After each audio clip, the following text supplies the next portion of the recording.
Hello student, আজকে আমরা খুবই পাশাপাশি কয়েকটা শব্দ নিয়ে কথা বলবো যেগুলো আমরা সবাই উল্টায় পাল্টায় ফেলি। শব্দগুলোর মধ্যে দেখতে পাচ্ছি আমরা গ্লাইকোজেনেসিস, গ্লাইকোজেনোলাইসিস, গ্লুকোনিওজেনেসিস, লাইকোজেনেসিস, গ্লাইকোলাইসিস। এই শব্দগুলো যখন পরীক্ষার সময় আমরা একটা চারটা অপশন ফেস করি, আমাদের মাথা আওলায় যায় যে এই শব্দগুলো কোনটা আসলে অ্যান্সার কি, হঠাৎ আমরা মাথায় খেলাইতে পারি না। আমরা আজকে শব্দগুলো একটু বুঝে বুঝে পড়ার চেষ্টা করব। ঠিক আছে, খুবই শর্ট টাইমে আমরা শব্দগুলো শর্টভাবে শিখে ফেলার চেষ্টা করবো, কিন্তু পরীক্ষার সময় আমার মাথায় হঠাৎ না পাক খেয়ে যায়। ঠিক আছে, ওকে, চলো প্রথমে আমরা গ্লাইকোজেনেসিস শিখি। মনে রাখবে একটা কথা, জেনেসিস শব্দের মানে হচ্ছে তৈরি হওয়া। জেনেসিস মানে কি শিখালাম? তৈরি হওয়া। গ্লাইকোজেনেসিস মানে হচ্ছে গ্লাইকোজেন তৈরি হবে। কি তৈরি হবে? গ্লাইকোজেন। আমরা জানি যে আমাদের রক্তের যে গ্লুকোজ, এগুলো আমাদের যকৃতের ভিতরে জমা থাকে গ্লাইকোজেন হিসেবে। কিভাবে জমা থাকে? গ্লাইকোজেন হিসেবে। এই যে গ্লুকোজ থেকে গ্লাইকোজেন যকৃতের ভিতরে তৈরি হলো, জমা থাকলো, এই প্রক্রিয়াটাকে আমরা বলি হচ্ছে গ্লাইকোজেনেসিস। আমি বলছি জেনেসিস মানে তৈরি হওয়া। মানে গ্লুকোজ থেকে গ্লাইকোজেন তৈরি হয় যেই প্রক্রিয়ার মাধ্যমে, সেই প্রক্রিয়ার নাম হচ্ছে গ্লাইকোজেনেসিস। এখন তুমি বলো যে গ্লুকোজ থেকে যখন গ্লাইকোজেন তৈরি হচ্ছে, তখন গ্লুকোজের পরিমাণ কমতেছে না বাড়তেছে? অবশ্যই কমতেছে, কারণ গ্লুকোজ থেকে কি তৈরি হচ্ছে? গ্লাইকোজেন। আমরা একটা জিনিস জানি যে আমাদের কোন হরমোন গ্লুকোজের পরিমাণ কমায়? ইনসুলিন। তাহলে কোশ্চেনটা কিন্তু এইভাবে আসতে পারে যে এই যে গ্লাইকোজেনেসিস প্রক্রিয়া, এই প্রক্রিয়ায় প্রভাব ফেলে বা প্রভাবক হিসেবে কাজ করে কোন হরমোন? ইনসুলিন। কেন?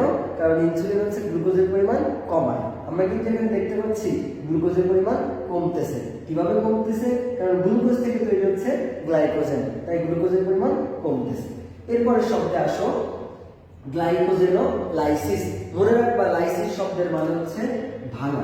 লাইসিস শব্দের মানে কি? ভাঙা। এর প্রথম শব্দ কি? গ্লাইকোজেন। তাহলে আমরা এখন কারে ভাঙবো? গ্লাইকোজেনকে ভাঙবো। একটু আগেই শিখালাম গ্লুকোজ থেকে তৈরি হয় গ্লাইকোজেন। তাহলে আমি গ্লাইকোজেন এখন ভাঙলে কি পাবো?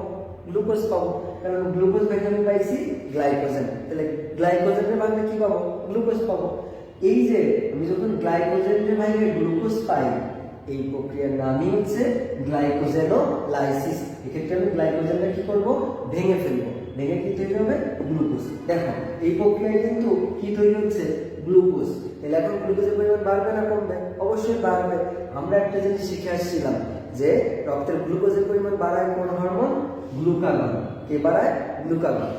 আচ্ছা, এরপরে আসো গ্লুকোনিওজেনেসিস। এখানে মাঝখানে কোন শব্দটা আছে? নিও। নিও মানে কি? নিউ বা নন কার্বোহাইড্রেট। মনে রাখবা, নন কার্বোহাইড্রেট সাবস্টেন্স থেকে যখন গ্লুকোজ তৈরি হয়, মানে কি?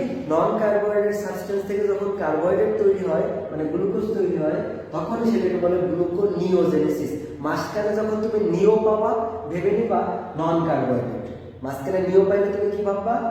নন কার্বোহাইড্রেট সাবস্টেন্স থেকে। এখন কথা হচ্ছে নন কার্বোহাইড্রেট সাবস্টেন্স আবার কারা? নন কার্বোহাইড্রেটের মধ্যে কারা কারা আছে? যেমন প্রোটিন আছে, যেমন অ্যামিনো অ্যাসিড আছে, যেমন লিপিড আছে, যেমন ফ্যাটি অ্যাসিড, গ্লিসারল আছে। এরা তো আর কার্বোহাইড্রেট না। কার্বোহাইড্রেট মানে আমরা কাদের বুঝি? গ্লুকোজ, এদেরই তো বুঝি। তাহলে নন কার্বোহাইড্রেট মানে কারা?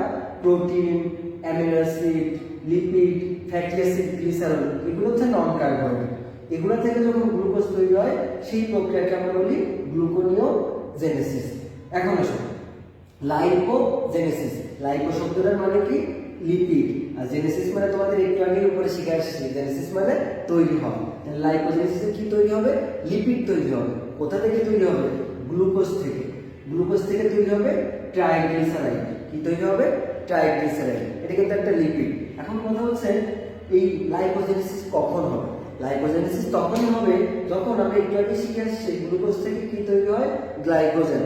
এখন যখন আমাদের লিভারে গ্লাইকোজেনের স্টোরেজ আর কুলাইতে পারবে না, আমাদের লিভারের গ্লাইকোজেনের স্টোরেজ শেষ হয়ে যাবে, তখন গ্লুকোজ থেকে আর গ্লাইকোজেন তৈরি হবে না।